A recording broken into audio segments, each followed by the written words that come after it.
오늘 우리에게 주시는 하나님 말씀은요, 히브리서 11장 17절에서부터 20절까지의 말씀입니다. 히브리서 11장 17절에서부터 20절까지의 말씀입니다. 히브리서 11장 17절에서부터 20절까지의 말씀 한 절씩 교독을 하도록 하겠습니다. 히브리서 11장 17절부터 20절까지입니다. 아브라함은 시험을 받을 때 믿음으로 이삭을 드렸으니 그는 약속들을 받은 자로 돼 그 외아들을 드렸느니라. 그에게 이미 말씀하시기를 내 자손이라 칭할 자는 이삭으로 말미암으리라 하셨으니 그가 하나님이 능히 이삭을 죽은 자 가운데서 다시 살리실 줄로 생각한지라. 비유컨대 그를 죽은 자 가운데서 도로 받은 것이니라. 믿음으로 이삭은 장차 있을 일에 대하여 야곱과 에서에게 축복하였으며. 아멘. 우리 빙수교대에 오신 더사랑교회 가족 여러분 진심으로 환영하고 축복합니다. 담임 목사님 안 나오시고 제가 나와서 깜짝 놀라셨을 것 같은데요. 담임 목사님 지금 송교함국대에 참석하고 계십니다. 혹시 이번 빙수교대의 주제 선고를 알고 계십니까? 우리 핸드북 2페이지를 보시면 나와 있습니다. 우리 잠언 25장 13절 말씀인데요. 우리 함께 한번 읽어보겠습니다. 시작. 충성된 사자는 그를 보낸 이에게 마치 추수하는 날의 얼음 냉수 같아서 능히 그 주인의 마음을 시원하게 하느니라. 아멘. 여기서 얼음 냉수가 바로 빙수입니다. 빙수. 하나님의 마음을 시원케 하는 빙수 같은 충성된 일꾼이 되기를 바라는 마음 담아서 옆 사람에게 이렇게 인사했으면 좋겠는데요. 하나님 마음 시원케 합시다. 시작. 하나님의 마음을 시원케 합시다. 한 번 더 인사하겠습니다. 당신을 보니 빙수처럼 속이 시원합니다. 자, 시작. 당신을 보니까 빙수처럼 속이 시원합니다. 여러분, 오늘 중심 인물은요, 물론 성경의 주인공은 하나님이시지만 오늘의 중심 인물은 이삭이라고 할 수 있겠습니다. 이삭에 대해서 얼마나 알고 계십니까? 이삭은요, 유명한 사람의 아들이었습니다. 그리고 유명한 사람의 아버지이기도 했습니다. 사실 인물 이삭보다는요, 우리 토스트 브랜드가 더 우리에게 익숙하고 유명하지 않습니까? 이삭 뜻이 뭐냐? 그가 웃는다, 웃고 있는 자다, 이런 의미가 있습니다. 왜 이런 웃는다, 웃고 있는 자가 이삭의 이름일까? 이삭의 출생을 고지받았을 때 아브라함이 웃었습니다. 그리고 사라가 장막 뒤에서 웃었습니다. 그래서 웃는 자라고 표현하기도 하고요. 아브라함이 100세 때 그리고 사라가 90세 때 낳은 아들이 바로 이삭이기 때문에 이삭으로 말미암아 아브라함의 장막에 웃음꽃이 피었기 때문에 이삭, 웃는다, 웃고 있는 자라는 이름이 붙었습니다. 이 캠벨 몰간이라는 유명한 강해 설교자가 이런 말을 했는데요. 우리에게는 아브라함이 이삭보다 흥미롭고 야곱이 이삭보다 흥미롭지만 하나님께는 그렇지 않다, 이렇게 말했습니다. 사실 성경의 중심은요, 사람이 아니지 않습니까? 성경을 바라보는 관점은요, 우리의 시각이라기보다는 하나님의 시각이 더 중요합니다. 하나님 중심으로, 하나님 관점으로 성경을 바라보아야 하는데요, 이런 맥락에서 이삭을 살펴보면요, 이삭은 조용한 사람이었고 왠지 특색이 없는 사람 같지만 175년을 산 아버지 아브라함보다 더 많은 세월 180년을 산 사람입니다.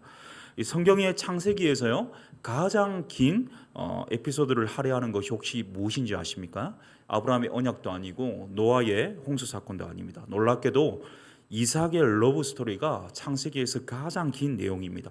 이삭은요, 엘리메섹이 리브가를 데리고 집에 당도할 때에 들에서 배우자를 위해서 기도했던 경건한 사람이었고요. 이 배우자를 위해서 기도해야 함을 보여주는 모델입니다. 이삭은 어떤 사람이냐? 기도의 사람이었습니다. 창세기 25장에 보면요, 이삭이 40세 때 리브가와 결혼하는데 20년간 아이가 생기지 않습니다. 리브가를 위해서 기도하거든요. 창세기 25장에 보니까 리브가를 위하여 여호와께 간구하매라는 단어가 있는데 이 간구하매가 우리가 잘 아는 말로 중보기도라고 할 수 있겠습니다. 이 리브가를 위해서 중보기도 했더니 하나님께서 그 기도 들으시고 20년 만에 아들을 주셨습니다.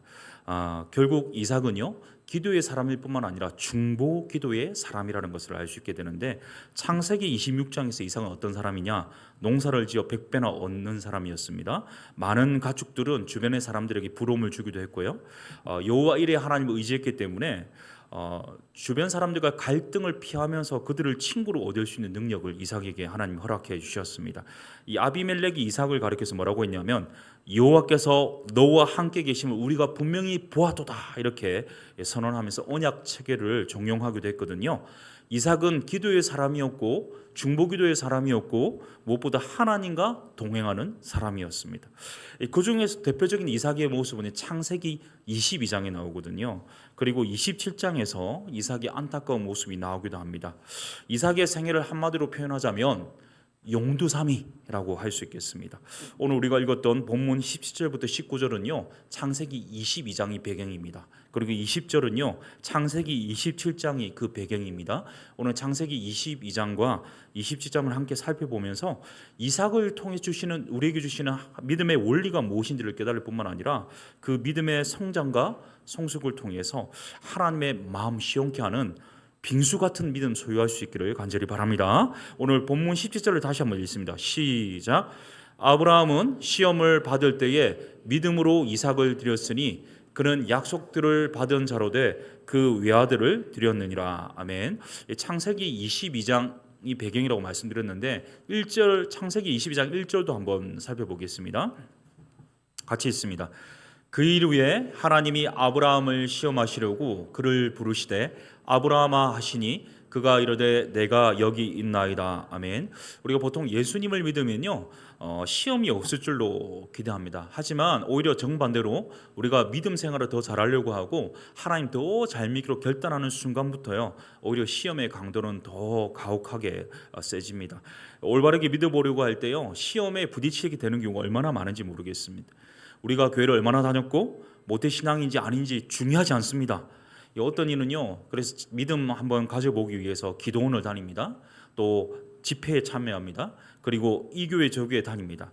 요즘에는요 유튜브로 다니면서 이 좋은 말씀을 서치합니다. 그리고 그 말씀 듣죠. 그러나 믿음이 바뀌지 않습니다. 믿음이 자라지 않습니다. 성장할 수 없습니다. 왜냐하면 신앙생활은 눈으로 볼 뿐만 아니라 가슴으로 느끼고 몸으로 행동하는 가운데 이루어지기 때문입니다. 아브라함의 신앙생활이 바로 이런 것이었습니다. 주님께서 내가 살아도 주를 위한 것이고 죽어도 주를 위한 것이라고 고백할 수 있도록 아브라함의 삶을 통해서 계속해서 시험을 주셨습니다. 그 시험을 통해서 믿음이 성장했는데요. 먼저 첫 번째 시험은요. 아브라함이 익숙한 것에 대해서 결별하는 시험이었습니다. 고향과 친척과 아비 집을 떠났죠. 익숙했던 인맥들, 문화, 언어, 음식, 환경 모든 것을 떠나게 되었습니다. 우리 아브라함은요 이 물질의 시험을 통과해야 했습니다. 조카 롯과 함께 이 다툼을 해결하기 위해서 롯에게 우선권을 주고 양보하면서 이 물질의 시험을 통과했습니다. 물론 이 바로와 아비멜렉에게 거짓말을 하면서 이 시험에 실패하기도 했습니다. 제 고향이 혹시 어딜까요? 부산입니다. 그 음을 들어보면 제 말투를 들어보면 아시겠지만 제가 부산인데요. 제 고향을 말하면 고향을 알게 되면 가지는 선입관이 두 개 있습니다. 선입견이 두 개 있는데 첫 번째는 부산이 고향이다 보니까 야구를 좋아할 것이다 이렇게 생각합니다. 그러나 외에는 어디나 있지 않습니까? 제가 바로 그 외입니다. 야구를 안 좋아합니다. 두 번째가 뭐냐면 부산이 고향이다 보니까 아마 이 조오룡과 같을 것이다, 박태환과 같을 것이다 생각하기 쉽습니다. 그러나 저는요 수영을 못합니다. 제가 군대에서 어떤 일이 있었냐면 고참이 우리 소대별로 이제 우리 중대에서요, 우리 대대에서 전투 수영을 참가하게 되었는데 수영 대회가 열렸습니다. 그런데 그때는 우리 후임병들을 이제 선임병들이 종용해가지고 내보냈는데 제가 수영을 못한다고 하니까 겸손한 줄 알았나 봐요. 그래서 고참이 윽박지르면서 참여하라고 했습니다. 그래서 제가 마지못해 참여했는데 이 수영 계주에 우리 소대를 대표해서 제가 참여했는데 앞사람이 바톤 터치를 했을 때 제가 수영을 못하잖아요. 그래서 어떻게 했냐면 물에서 뛰어다녔습니다. 그랬더니 모두가 웃었던 그런 기억이 있습니다. 그때 이 창피함을 잊지 못해서 제가 전역한 후에 수영을 배웠거든요. 근데 수영을 배울 때요, 처음 수영을 배울 때 이 고급반부터 나가는 사람은 없습니다. 이 초급반부터 갈 수 있습니다. 수영장 또 바다 수영은 다르지 않습니까? 수영할 줄 모르는데 바다 수영 먼저 헤엄쳐서 일본까지 가라고 하면 다 빠져 죽을 것입니다. 이 하나님은요 그동안 아브라함에게 준비 운동 시키셨습니다. 초급반에서 훈련 시키셨습니다. 계곡에도 밀어넣고 훈련 시키셨는데 이제 진짜 생존을 위한 이 바다 수영에 나서게 하셨습니다. 그것이 무엇이냐? 창세기 22장 2절이거든요. 창세기 22장 2절을 같이 읽습니다. 시작. 여호와께서 이르시되 내 아들 내 사랑하는 독자 이삭을 데리고 모리아 땅으로 가서 일러준 한 산 거기서 그를 번제로 드리라 이렇게 말씀합니다. 이 창세기 21장과 22장은요 긴 시간의 간극이 있습니다. 21장에 어떤 내용이 있었냐면요 하갈과 이스마엘을 쫓아내는 장면이 있습니다. 그 1절에 보니까 그 일 후에라는 표현이 있는데 그동안의 아브라함의 시험의 어떤 삶들을 보여주는 것이기도 하지만 이 이스마엘을 집에서 내보낸 어떤 의미도 포함되어 있습니다. 자, 21장에 이스마엘을 내보내고 이제 남은 것은요 이삭밖에 없습니다. 이삭의 동생들도 태어나지 않은 때입니다. 그러니까 이삭만이 유일한 외동아들이자 독자인데 그 아들을 이제 바쳐라 하나님께서 말씀합니다. 요즘에는 소위 무자식이 상팔자라는 말이 통용되는 시대입니다. 젊은 부부들 가운데요 띵크족들을 심심치 않게 발견합니다. 고생하며 자식 키우는데 애를 쓰지 말고 자식 키울 돈으로 우리가 잘 먹고 잘 살다는 생각이 지배적입니다. 하지만 고대 히브리인들에게서 가장 큰 복은 뭐냐면 자손이었습니다. 물질이 많은 부자보다도요 이 자손이 많은 부자를 더 쳐줬습니다. 이사야서 49장을 한번 같이 읽어보겠습니다. 시작. 여인이 어찌 그 젖먹는 자식을 잊겠으며 자기 태에서 난 아들을 궁일이 여기지 않겠느냐 말씀합니다. 이 자손이 그렇게 귀하고 소중한 존재였습니다. 이 아브라함은요 100세 때 아들 이삭을 낳았거든요. 사라가 90세 때 아들 이삭을 낳았거든요. 낳을 수 없는 그런 신체를 가지면서도 하나님의 은혜로 낳았거든요. 그런데 그 아들을 바치라고 합니다. 우리 여기서 한번 생각해 볼 것은요 아들을 번제로 바친다는 것은요 인신제사하라는 말 아닙니까? 당시 모압과 가나안과 베니게스에서 일반적으로 있었던 일이지만 하나님의 이 명령 자체가 과연 아브라함에게 주는 것이 맞는지 한번 의문점을 품을 수 있는 대목입니다. 아브라함 후대에 생긴 율법이긴 하지만 레위기 18장과 레위기 20장과 신명기 18장에는요 인신제사를 하나님이 가증히 여기세요. 그리고 유다와 이스라엘의 범죄에 대한 심판으로 바로 이런 인신제사가 원인이라 이렇게 말씀하는데요 아브라함이 하나님의 이 명령에도 불구하고 토를 달지 않았습니다. 의구심을 품지 않았습니다.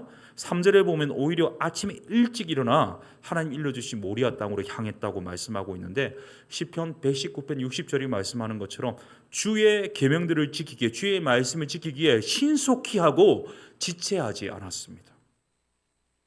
위대한 설교가인 찰스 스펄저 목사는요 이 3절의 아브라함 심정에 대해서 이렇게 신속하게 행동하는 것과 다르게 그 심중에는 이런 부분이 있었을 것이다 이렇게 밝히고 있는데요 아브라함이 자기 아들을 태울 번제에 쓸 나무를 패고 있었을 때 그는 나무를 쪼갠 것이 아니라 자신의 심장을 쪼개고 있었다. 그만큼 아브라함의 심정은 참담했을 것이고 고통스러웠을 것이고 감당하기 어려웠을 터이지만 말씀에 지체 없이 순종해서 모리아 땅을 향해 갔습니다. 이 모리아 땅은요 당시 아브라함이 거주했던 브엘세바에서 80km 떨어진 것이고 걸어서 3일 길이었습니다. 그리고 예루살렘 그리고 시온산을 가리키는 곳입니다. 사실 하나님께서 아브라함에게 이삭을 집 뒤뜰에서 장막 뒤에서 번제로 드리라 말씀하실 수도 있는데 굳이 왜 3일 길을 가서 모리아 땅으로 가라고 하셨을까? 이 성경에서 3일은요 중요한 일을 할 때 준비 기간으로 표현됩니다. 하나님과 아브라함이 그만큼 중요한 일이었기 때문에 이 3일간의 이 준비 기간이 필요했습니다. 또한 이 3일을 가게 하신 것은요 아브라함이 지금은 순종은 하지만 3일 동안 어떤 신경의 변화가 있을지도 모르고 다시 번복할 수도 있기 때문에 충분한 시간을 주고자 하나님께서 이 3일의 기한을 허락해 주셨습니다. 이 3일 후에 이 모리아 땅에 당도하였거든요. 그런데 5절을 보십시오. 5절 22장 5절입니다. 같이 한번 읽겠습니다. 22장 5절 시작. 이에 아브라함이 종들에게 이르되 너희는 나귀와 함께 여기서 기다리라.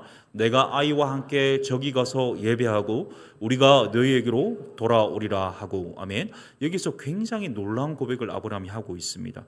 함께 동행했던 종들에게 기다리라 명하고는요 내가 이삭과 함께 산으로 가서 예배한 후에 우리가 함께 돌아올 것이다 이렇게 선언하고 있습니다.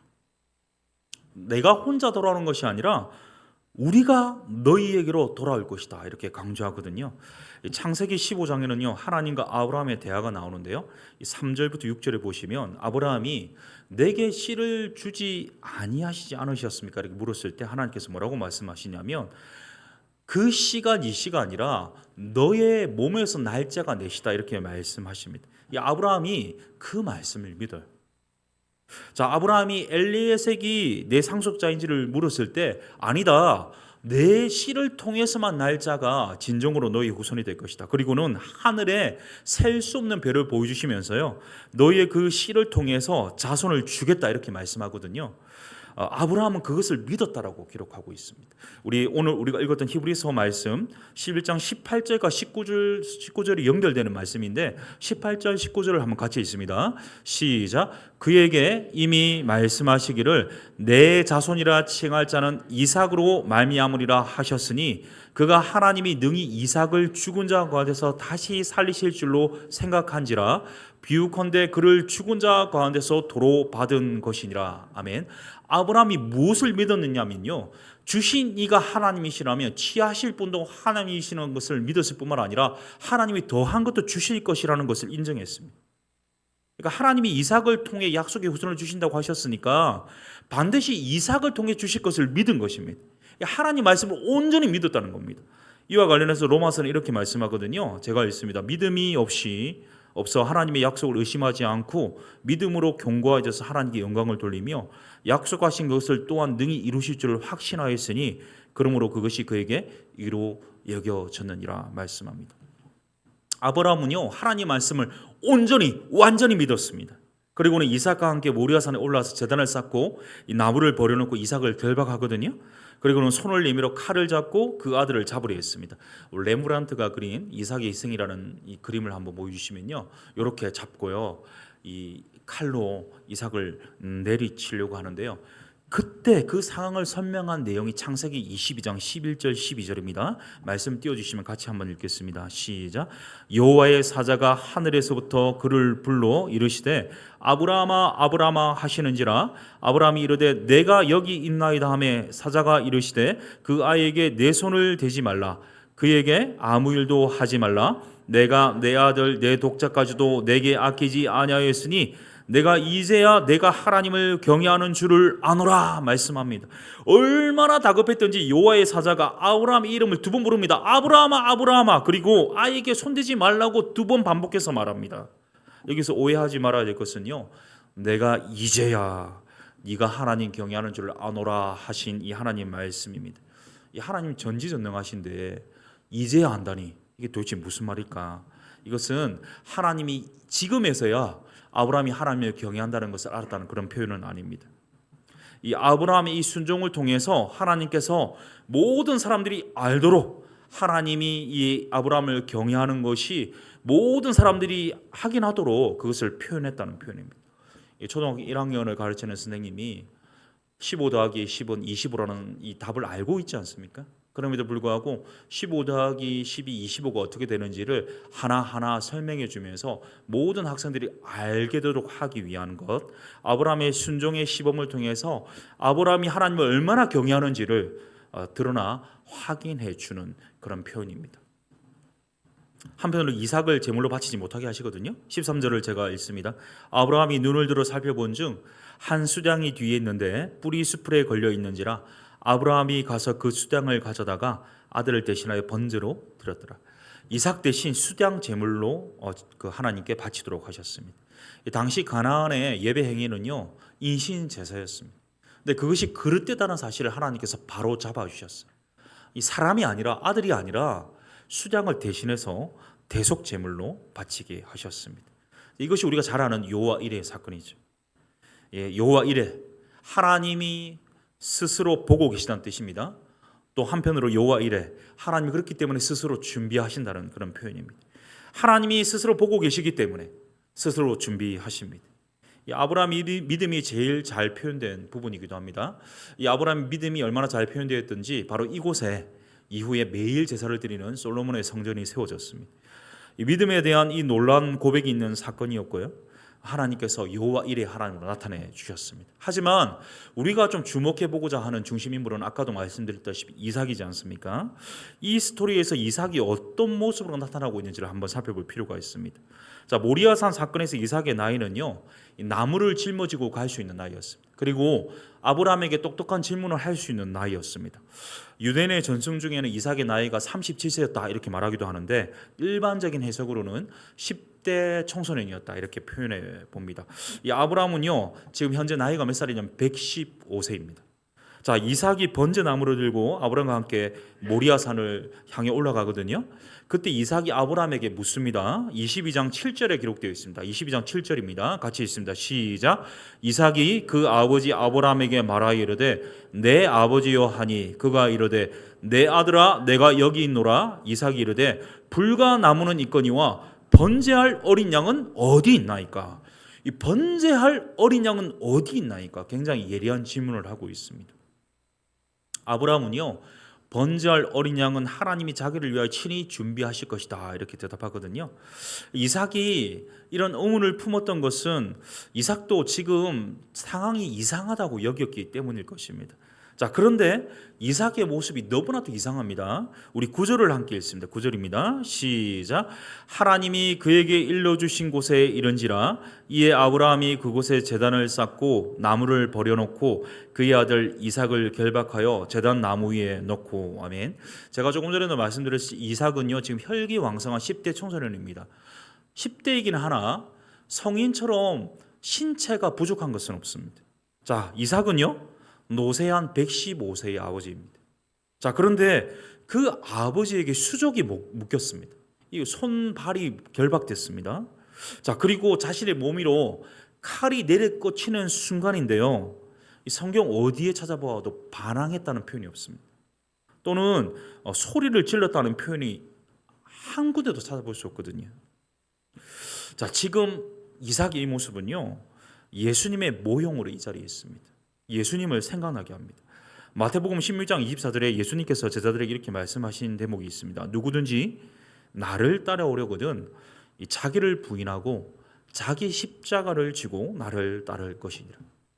이 자기가 번제로 태워질 장작더미, 자기 십자가를 지고 지금 이삭이 산에 올랐습니다. 아브라함에게 거역할 수도 있습니다. 그럴 힘도 있었습니다. 그러나 번제단에서 죽는 순간까지 묵묵하게 순종하며 받아들입니다. 이것이 이 본문을 통해서 우리에게 주시는 이삭의 믿음의 본입니다. 이 말씀에 의심이 듭니다. 이 상황에 의구심이 듭니다. 그리고 내 힘으로 거역할 수 있음에도 불구하고 하나님의 뜻이라면, 어린 양이 인도하는 곳이라면 그곳이 어디든지 묵묵히 순종하며 따르는 믿음, 그것이 바로 이삭의 믿음입니다. 이 사건이 있은 지 2000년 후에 바로 이 산에서 자신의 나무를 짊어지고 이 산을 오르신 분이 있습니다.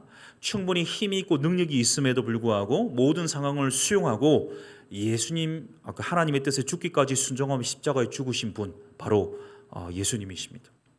히브리서 9장 26절은 이렇게 밝힙니다. 자기를 단번에 제물로 드려 죄를 없이 하시려고 세상 끝에 나타나셨느니라. 이삭이 아브라함에게 했던 질문이 있지 않습니까? 불과 나무는 있거니와 번제할 어린 양은 어디 있습니까? 아브라함이 대답했습니다. 번제할 어린 양은 하나님이 친히 준비하실 것이다. 그 어린 양은요, 갈보리 십자가에서 하나님이 친히 준비하신 어린 양으로 보라, 세상 죄를 지고 가는 하나님의 어린 양이로다. 예수님이 십자가에서 단번에 제물로 드려지면서 이삭의 질문에 답으로 성취되셨습니다. 이삭의 믿음의 두 번째가 오늘 본문 20절이거든요. 함께 있습니다. 20절입니다. 시작. 믿음으로 이삭은 장차 있을 일에 대하여 야곱과 에서에게 축복하였으며. 아멘. 이삭의 믿음이 용두삼이다. 제가 아까 설명드렸는데 창세기 27장에 이 내용이 다뤄지고 있거든요. 이삭의 큰 실수가 나오고 있습니다. 예수님을 생각나게 하는 믿음을 가졌던 그 이삭, 자기 십자가를 지고 하나님 뜻에 순종했던 이삭, 묵묵히 끝까지 죽음 앞에서도 순종했던 그 이삭이 하나님 중심의 삶으로 출발했다면, 지금 창세기 27장에서는요 전혀 반대되는 의미의 하나님이 아니라 자기 중심적인 형태의 이삭이 보여지고 있습니다. 우리 1절 27장 1절입니다. 같이 한번 읽어보겠습니다. 시작. 이삭이 나이가 많아 눈이 어두워 잘 보지 못하더니 맏아들 에서를 불러 이르되 내 아들아 하매 그가 이르되 내가 여기 있나이다 하니 아멘. 이삭이 육신적으로 나이가 많아서 노쇠해진 것도 있지만 영적인 눈이 어두워졌음을 내포하고 있는 내용입니다. 이때 이삭의 나이는요 130세에서 140세로 알려져 있습니다. 자, 이삭은 자신이 언제 죽을는지 모르기 때문에 에서를 불러 축복 기도를 하려고 합니다. 그리고 자기가 좋아하는 에서가 사냥해서 만든 별미를 가져오라고 합니다. 이 당시의 족장들은요 축복 기도를 해줬거든요, 후손들에게. 자, 이삭이 자녀인 에서를 위해 축복 기도하는 것 하나도 이상한 것이 아닙니다. 하지만 지금 이 내용, 이 문맥에서 이삭의 말과 행동 분명히 이상합니다. 자, 먼저 2절에서요, 27장 2절에서요, 내가 이제 늙어서 어느 날 죽을지 모른다고 말하고 있거든요. 그런데 우리가 성경을 통해 살펴보지만 이삭은요 이 축복 기도 이후에 무려 40년에서 50년 더 삽니다. 두 번째는요, 1절에 우리가 아까 읽었던 내용인데 축복 기도를 한다고 하잖아요. 그런데 이 공개적으로 오픈해서 모든 사람 불러놓고 한 것이 아니라 에서만을 아무도 모르게 비밀리에 붙어 축복 기도를 한 부분입니다. 당시 축복 기도는요 모든 사람 앞에서 공개하여서 기도했거든요. 자, 이것이 두 번째 이상한 말이고 행동입니다. 마지막 세 번째는 4절에 나타나 있거든요. 4절을 한번 같이 읽습니다. 시작. 내가 즐기는 별미를 만들어 내게로 가져와서 먹게 하여 내가 죽기 전에 내 마음껏 내게 축복하게 하라. 아멘. 여기서 주어를 한번 잘 살펴보시길 바랍니다. 우리 다음 보여주시면요, 여기 보면요, 내가 즐기는 별미를 만들어 내게로 가져와서 먹게 하여 내가 죽기 전에 내 마음껏 내게 축복하게 하라. 이 하나님의 축복과 하나님이 주어가 아니에요. 바로 나, 에고가 주어입니다. 이 나가 주어입니다. 하나님 중심으로 살아왔던 이삭이요, 인생의 말년에서는요 내가 중심입니다. 팥죽 한 그릇에 장자권을 판 에서처럼요, 에서가 만드는 좋아하는 요리 때문에 이 축복 기도를 팔려고 하는 영적인 둔감함을 확인하게 되는데, 창세기 25장 23절에는요 하나님께서 리브가에게 이렇게 말씀하십니다. 여호와께서 그에게 이르시되 두 국민이 내 태중에 있구나. 두 민족이 내 복중에서부터 나누리라. 이 족속이 저 족속보다 강하겠고 큰 자가 어린 자를 섬기리라. 큰 자가 어린 자를 섬기리라 하신 그 말씀 리브가가 믿었거든요.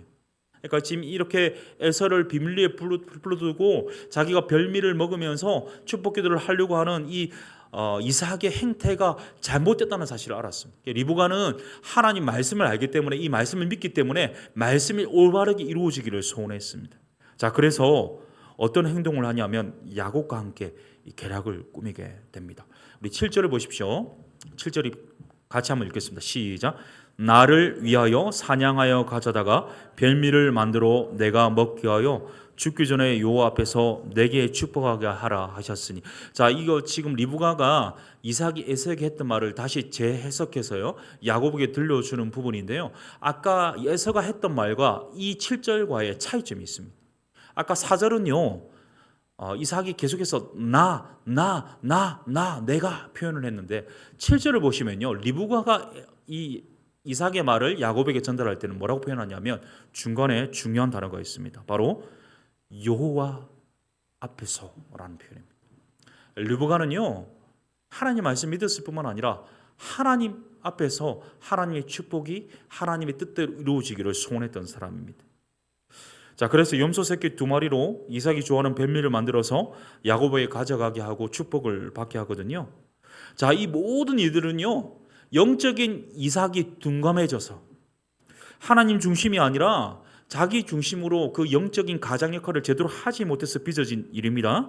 큰 자가 어린 자를 섬기리라는 약속의 말씀을 들었음에도 불구하고 그 말씀을 노쇠해서 기억력이 쇠퇴했는지, 아니면 자기가 중심이 되고 또는 말씀보다 하나님보다 자식 사랑이 더 컸는지는 모르겠지만 그릇된 행동을 했습니다. 리브가 입장에서는 바른 길로 가야 되지 않습니까? 이 가정이 말씀대로 가야 되거든요. 그래서 하나님의 말씀이 성취되게 하는 그런 의도로 남편 이삭과 아들 에서를 속이고 야곱을 이 일에 동참시키셨습니다. 하지만 결과가요 이 방법을 정당화시킬 수는 없습니다. 하나님을 경외하는 자들에게는요, 결과보다 가정이 더 소중했습니다. 이런 부정적인 수단을 쓸 필요가 전혀 없었어요. 오히려 리브가는요, 야곱을 잘 지도하여서 함께 아빠 이삭이 좀 마음을 돌이키도록 같이 기도하자, 기도했어야 됩니다. 하나님이 도우심을 구했어야 됩니다. 하지만 쉽고 빠른 길, 인간적인 방식을 택했습니다. 하나님이 인간적인 방식을 허용해 주셨어요. 하지만 그 대가를 치러야 됐습니다. 야곱은 그 목숨을 부지하기 위해서 20년간 집을 떠나서 정처 없는 도망자 신세를 살아야 됐습니다. 리브가는 사랑하는 아들 야곱을요, 야곱은 사랑하는 어머니를요, 이 사건 이후로 생전에 볼 수 없었습니다.